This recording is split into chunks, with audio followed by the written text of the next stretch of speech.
Dekat situ nanti bahagian untuk sukan nikah Syafiq, dia akan jadi ketua, dia akan susun pembagian sebulan. Dan juga kami lah sampai pukul insyaAllah 9 itu kita akan rehat dan selesai untuk hari itu. Dan hadiah pun kita akan bagi hari itu juga, nak bagi selesai segera. Dan untuk hari Selasa tu kita permainan lah sudah, permainan saja. Dan kadang untuk hari Khamis ni pula, hari Khamis tidak ada cara dia, kita akan kumpul di memang DSK ni untuk beli semua. Lepas tu kita akan berarak masuk lah, macam bulan tahun lepas kita buat 7.45 tu kita akan berarak masuk. Masa berarak tu kita akan ada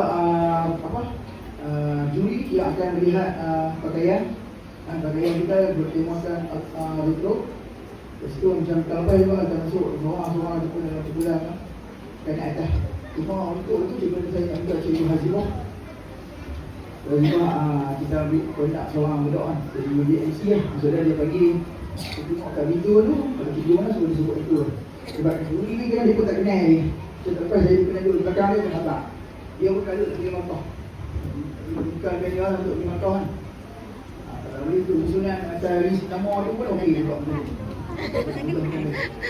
Okey, so terus sebenarnya kita masuk untuk barat tu hari-hari. Budi buat makkah. Lepas tu kita tempat lah. Nyanyian lagu negara aku yang ikut bacaan doa berpisah itu, ucapan wakil Kita bila lantak ucapan yang wakil guru, nanti ikrar guru dan nyanyian. Kita akan cuba potong masa perlu payah di sini. Semua tu ikrar, acara memotong kek semua ada waktu itu. Dan pukul 9 kita minta habis dah semua. Pukul 9 kita akan mulakan persembahan dulu dan juga break.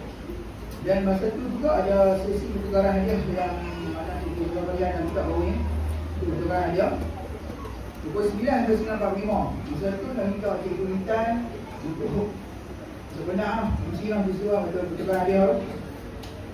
Jalan 9 ke 9.45 dan lepas tu murid tahap satu dengan 9.45 barulah kita bagi mereka yang bawa hadiah ni bagi dekat cikgu-cikgu. Dia bagi kita tabur dulu supaya dia tak robok ni, dia tak ambil masa kat situ. Dan seterusnya 10 suku untuk tahap 2. Itu secara besar.